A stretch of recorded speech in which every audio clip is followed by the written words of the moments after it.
Ebusian for aha Ghana TV GH. Mesro like, comment, subscribe, turn on notifications so that anytime videos of this nature are uploaded will be notified. Na when I say appointment Muhammad Yama a sort of from paying for me. So my one man Assemblies of God. Aye, when gap. So now I'm so kind of campaign who sense so no play role be manu. Prisons. Sankore latest one ambassadorian. Duncan Williams nipa ka ho, we nipa ka ho. Not just say what the ma wo mu anka say ntimi continue o ma yi nipa ba na o de ama wo mu ana. Na well watch appointments na ma wo mu ana. Sorry man mo me ani na ho na asofo bi e de nsori man no e kwa lobby appointment na pepra upon Thomas upon pepra din ka ho ko hwe asorofo bi no mampanyimfa me I'm not against appointment there be eje bone what am I piece of near how many say wo beka say kramoni entimi ni Ghana so kramoni entimi ni Ghana so na nyankopon na yi akire me Ghana ya Christopher mane kramoni ntimi ni because wo ka after the post bi so buy no na anjo wo hwe ya me hwe list no Roman panyini nka ho Roman sofo nka ho Basre nka ho Methodist nka ho what you say minhu Roman Baptist minhu ye what you say na tin Pentecost kra manhu nti bede banya sorofo ni bi better by nyasoro bi dia me ya realize ni say lawyer anya boni sesofo bi be kwa join the party me ka dia told you so I'm talking about really over kase kremoni ntimi nyama mpanyina nia me ha me ni say sesofo o join the party bi a me wuru say o join the party no but asofo ni bi ya fa nsori ba no e de o makwa lobbying enti ade no chase wonim se nia wo ye enye o but onim se wo kan soro mani betie no apia nsoro mani nyina de o makọ no de akọje na appointment na nsoro mani ebere video bi ba na ye enei amanfo tue school fees amanfo per admission so mo mre but asofo na wo mu da nsoro mani bi amom koto aba enye hunsunsanso no eba nsoro mani so asofo ne de ye betua wo mu mani de aba mu wo sa de age appointment wonye ni sika asori ba wa anwe wo ho bisa wo se nsori ma no dodo sei ana nsori no etua amoma sika no ede ma am asori ya chei adom chei dua anya adom chei dua na me penasa mpa bet na incident bi sie okogina na Sunday no okoka say this MPP lady no o kanya nsemi Dana Samoa so whatever Dana Samoa yo also ye Dana Samoa eye dan na sofu muya ti say adom chedua wo de Dana Samoa ebe tagge MPP as a party Dana Samoa ye MPP ni ampa o ye MPP ni but o Dana Samoa ono nko a enti say Dana Samoa kan sembia tiawo adom cheya in the full glove the public say awura no o ye MPP ni no na party no krampo di say no bia ka MPP is that fair in fact I don't care you all throughout to doing na manage no pa but me who does that me say hey I mean how memrason I think because meba and dem be o hono e wa last one be o ha obe comment sana wakonemum they say Apronya investment company. Say nipa be 840 something abekam ho as lawyers. Oh yeah. Na emu baako eye yetwetwem twopa.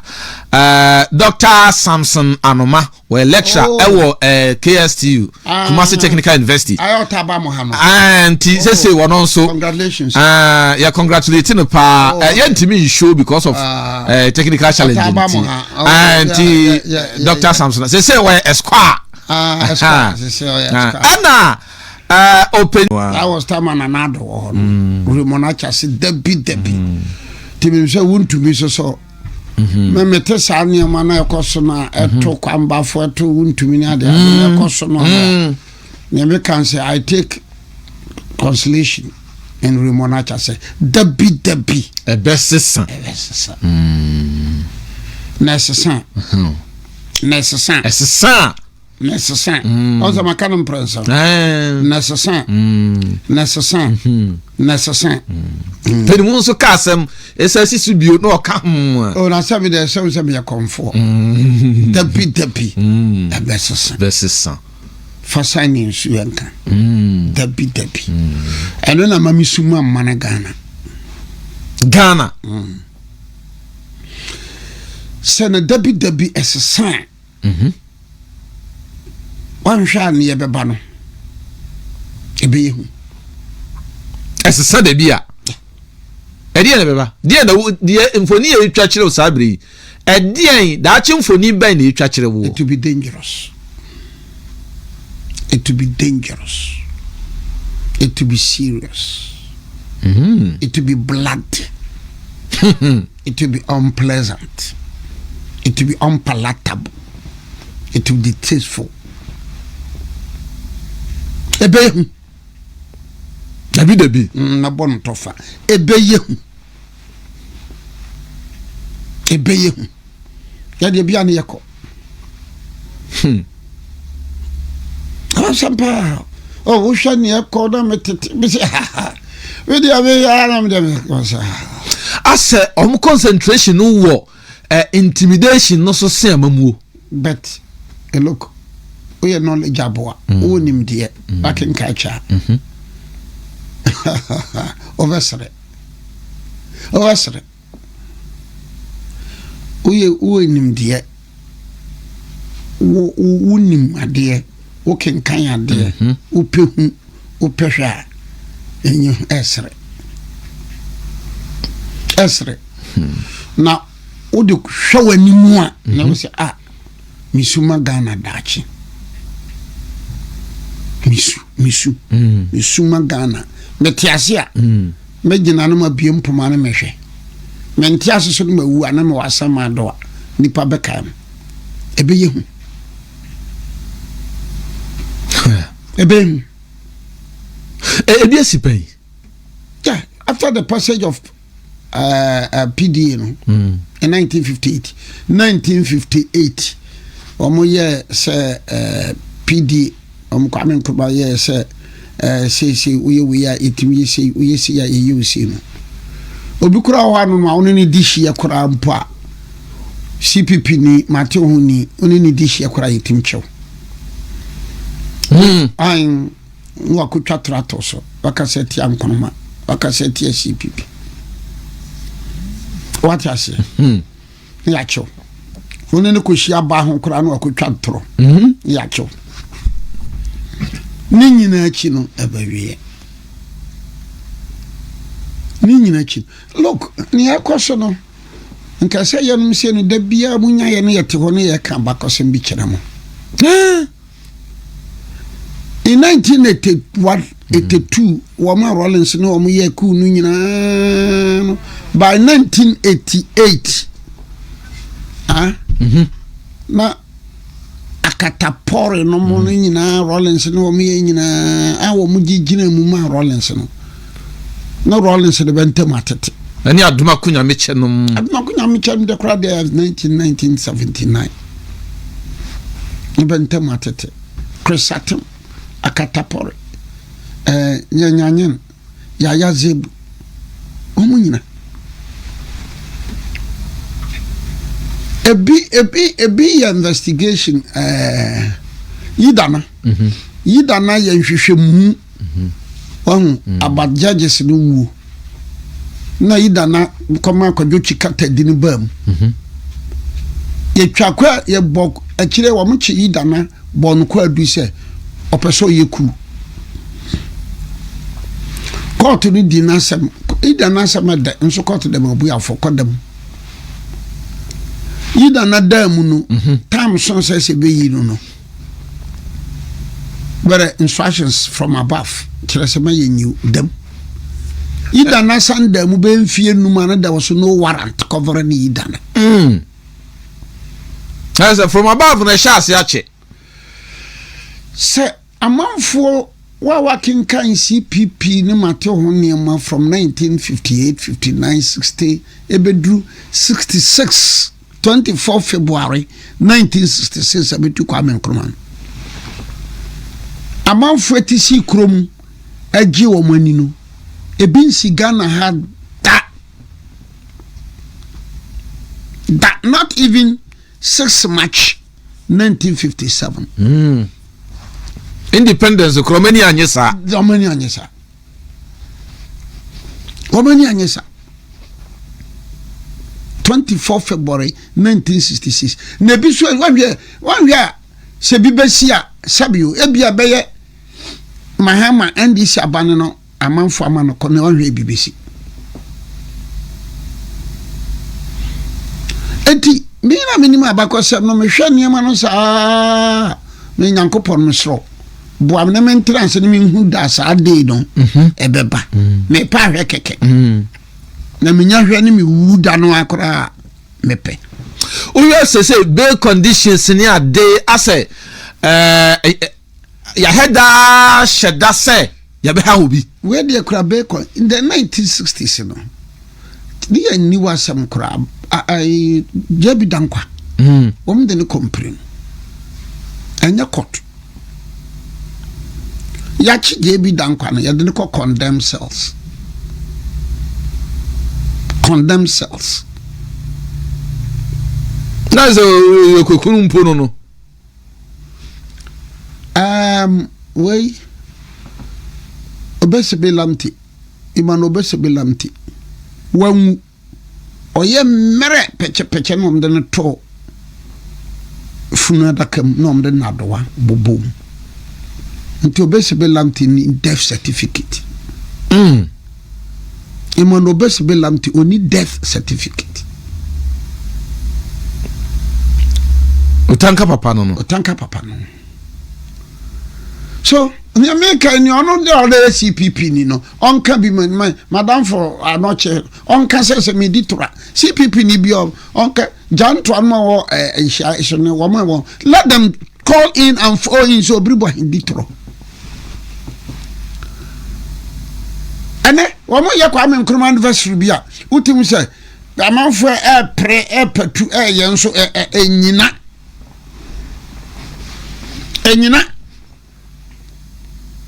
enyina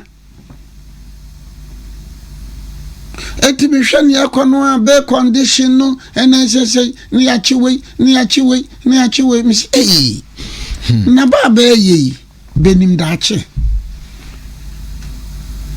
na lawyer from the look of things no Kwame na battles ejina court dem na odi asem for Safuadu Kwame na battles wie ya bere ya acho ono odi asem amu ya odi asem bere ya acho omo Kwame na battles called public tribunals. The case came before Boachi Dankwa edi asem no ebuya Kwame na battles bem danwa pababam ojane ko fa Cote d'Ivoire na ko Boachi Dankwa na a culture of silence ana culture of silence, culture of intimidation, culture of meme. Who say anu bi na ekoso sabi? Anu bi. Na baba ye. Meaning is the President Mahama no. Are you so knowledgeable in the history of the Onim Ghana bako seme? Meaning is the Ministers for National Security no. Womun Ghana bako sempa seme. Sebenim ibehwe ni yia kabebe to be boase. Boy Moses Kwame Nkrumah pe. Edeba de na Boy Moses anye. Kunu bae no, be the Boy Moses share kejim. Ne be ni si trog so. Be the Boy Moses si trog so. Bibia si mani we mu dawo. Bibia badaw na amanyosem fo no besua bakosem na wo munsua bibi mfra bakosem no say e ba na twam ti say Sam George ka DSTV oh enye dini akukudro so hitre Sam Mera me suma money, I weep for this country. Where they mogu mbwa. Say nyam free you. Dabi. Afa ne ye be kumaka. But onim. O hwa ne ekoso yi. Ne abai obi nkasese obi efomra mamra no ni. Ne mo hwa de abai edidi chema wuntumi chema bronya NNPP fo nkaye ya. Na omaimu empenimfo binom ayedi nananom nka bi asofo nka bi obi ayedi nwanwa kakra so ka se be ka gofre dam yansem no ye beka gofre dam do anam de awuram ho good ani abusian for the state of Ghana we moguo de ye de wo prapra kwamu no yesusu ani as ni bi anase wanko bi by see Nana Akufo-Addo John Ejekun Kufo empanifo bi ni party ne mo enne sin wo mo ba party no ekwa national conference e wo University of Ghana no muni ho can they say sad decision na party ni take you Legon no muni ho nti o mo mpema ne nya adwuma they can't once a party ni be kasa no every member of the party must go by it. Yes. And the honor maker said a majority decision. Yes, Professor Michael Kwe say on Peninsula and now maker say Canada Japan and Peninsula. In fact, you reckon Japan or can wasem say or did he say and such a party in Jessica sa and the koko ye but as obia or no contribute to the party say a G development view say I knew or be contribute to the party in the development no even though on a party in nyadwen no obetua honorable Brian Champon publicly be can say onumpo de obi a wontimi raise 4 million no on nadwemu no won fit say obetu frank adama MPP and you know on the offer say before so why didn't also person to frank no you should be able to raise 4 million development fund. It's a diverse opinion. I'm say nipa yen shedante ni opinion Dr. Bawumia and Dr. Bichum. Second Kufo. But Korea Japan, on so be count or no second because of say Nidia on so ba say illegal because neck na say determine and a national council determine so national council determine illegal. On so na dwen no. So say when na koso na say Yajia Tumuna say the second highest decision making body of the party. E kan semwa obeti say Professor Michael Kwe any far better and he cannot come out to condemn the National Council decision. Which I agree with you. And Usha baby a free bar 2000 ABC 2028 28 years and every 28 years the calendar is still the same. Enti some mistakes be a yeah samre no so ye hu ne ye correct say ya aden because clearly Usha they transpire 2000 and no one e besensi 2028 enti DSC ya ne se ye bemma emra eni omo a ye de aduma hye omo nsa no omo nye 2000 date ben ye to aba check it 2028 the same date de besan to aba what you say BBAC sa amre no enwa na esan be repeat ye ho entimi emma noma bi ni nsensem bi noma bi han mo mpanimfo no wako meeting aba ye movie on keep your options and your opinions to yourself because at this point na ye won ehun hia so for say the omo kan na sa no na sikasem na ye kan no emwa na wo bia ka che om se mo obi antua you will find it ni enko ye nim. Okay. You see, even Sir Professor Michael Kwe essay opinion cry and can be where the daily graphic or say condemns. I mean, you know. Okay, so I condemn you there. I say, wow. No, but how would he feel? Some will be about say, I condemn your report. Yes. How would you feel? It's not good. Look, how would you feel? Professor Michael Kwe say, if you are not doing say, but how can say? Say sometimes you ma only pakono so ye aduma no. Baku Isaiah, you say Isaiah 66:11-12. For you will feed. But you will be a send blame to check you. And you said no Isaiah 66:11-12. Friday into Wampa. Was say for you will feed, nurse and be satisfied. at her comforting breast. Isaiah chapter 66 11 to 12. Odifo Isaiah Huma. Eti adu. Police are trying to attach that. Ejemu du ba ko. Ekosi eni du mienu. Mani nsu. Ye watwe ni Isaiah ejemu du ba ko. Yes. Ejemu du ba ko ne se. Na mo nu na wura chiche nufuo amen. Na mo afina ni mo nyamro so ama mo bo atomo ye. Kabaya. Se wurade sie ni. Hwe mekwa ayedie mama no se subonten ne amama ehonyade nso se esutin a ayire na mo anom nchemu ena